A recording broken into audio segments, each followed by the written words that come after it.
Hello guys, ഇന്ന് നമ്മുടെ കുറച്ച് ഫീമെയിൽ നേഴ്സുമാർ ചോദിക്കുന്നുണ്ട്.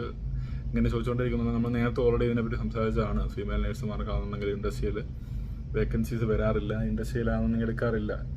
ചില കേസുകളിലാണെന്നുണ്ടെങ്കിൽ എടുക്കാറുണ്ട്. അത് ക്യാമ്പുകളിലൊക്കെ ആണെന്നുണ്ടെങ്കിൽ ഈ പറയുന്ന ഫീമെയിൽസ് മാത്രം താമസിക്കുന്നിടത്താണെന്നുണ്ടെങ്കിൽ ക്യാമ്പിൽ നേഴ്സായിട്ട് വെക്കാൻ വേണ്ടിയൊക്കെ ആയിരിക്കും എടുക്കാറ്.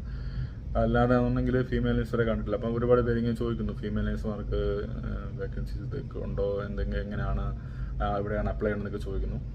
അപ്പോൾ അവർക്ക് വേണ്ടിയുള്ള വീഡിയോ ആണ്. അപ്പം നിങ്ങൾക്കാണെന്നുണ്ടെങ്കിൽ ഏത് മേഖലയിലോട്ട്, ഇപ്പം ഇൻ കേസ് ഇൻഡസ്ട്രിയൽ മേഖല നിങ്ങൾ ആഗ്രഹിക്കുന്നുണ്ടോയെന്നുണ്ടെങ്കിൽ നിങ്ങൾക്ക് അപ്ലൈ ചെയ്യാൻ പറ്റിയൊരു മേഖലയാണ് സ്കൂൾ ഹെൽത്ത് നേഴ്സ് എന്നുള്ള മേഖല. ദുബായിൽ UAE ഇഷ്ടംപോലെ ഉള്ള ഒരു മേഖലയാണ് സ്കൂൾ ഹെൽത്ത്.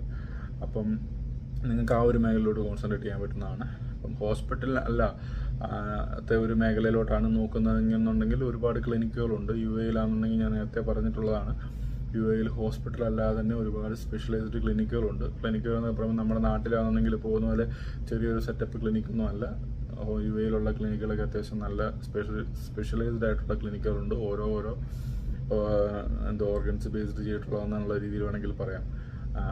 ഐസിൻ്റെ ആണെങ്കിൽ ഉണ്ട്, പിന്നെ ഹെയർ ട്രാൻസ്പ്ലാന്റേഷൻ ഉണ്ട്, ഡെൻ്റൽ ക്ലിനിക്കുകളുണ്ട്, ഈ ലേസർ തെറാപ്പിയും കാര്യങ്ങളൊക്കെ നടക്കുന്ന ക്ലിനിക്കുകളുണ്ട്. അപ്പം അങ്ങനെ ക്ലിനിക്കുകളൊക്കെ ഇഷ്ടം പോലെ ഉണ്ട്. അപ്പം നിങ്ങൾക്ക് ഏതാണോ വേണ്ടത്, നിങ്ങൾക്ക് ഏത് മേഖലയിലോട്ടാണ് പോകാൻ താല്പര്യം, ആ രീതിയിൽ ചൂസ് ചെയ്യുക. പിന്നെ മൈഗ്രേഷന് വേണ്ടിയാണെങ്കിൽ നോക്കുന്ന ആൾക്കാരാണ് എന്നുണ്ടെങ്കിൽ ചിലയിടത്ത് ഞാൻ നേരത്തെ പറഞ്ഞിരുന്നു, UK ഇപ്പം ചിലതൊക്കെ NHSലോട്ടാണെന്നുണ്ടെങ്കിൽ റിക്രൂട്ട് ചെയ്യുമ്പോൾ ചില ഏജൻസികളൊക്കെ ആണെന്നുണ്ടെങ്കിൽ 100 ബെഡ് മിനിമം 100 ബെഡ് ഹോസ്പിറ്റൽ തന്നെ വേണമെന്ന് പറയുന്നുണ്ട്. അപ്പോൾ അങ്ങനെ മൈഗ്രേഷനൊക്കെ നോക്കുന്നവരാണെന്നുണ്ടെങ്കിൽ അവരുടെ മാൻഡേറ്ററി എന്താണെന്നുള്ളത്, അവരുടെ റിക്വയർമെൻറ്റ് എന്താണെന്ന് അറിഞ്ഞിട്ട് അതിനനുസരിച്ചിട്ടുള്ള സ്ഥലങ്ങൾ വർക്ക് ചെയ്യാൻ നോക്കുക. അപ്പം ഇതൊക്കെയാണ് പറയാനുള്ളത്.